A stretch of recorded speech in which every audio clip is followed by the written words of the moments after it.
If you're replacing water-damaged fascia and you need to cut out a section of the wood, a multi-tool is going to make the job easy. You just need to pick the right blades.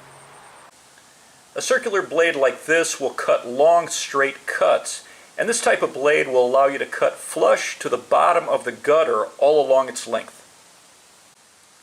A blade like this will do plunge cuts and give us our vertical cuts. A bimetal blade will cut through the wood and any nails.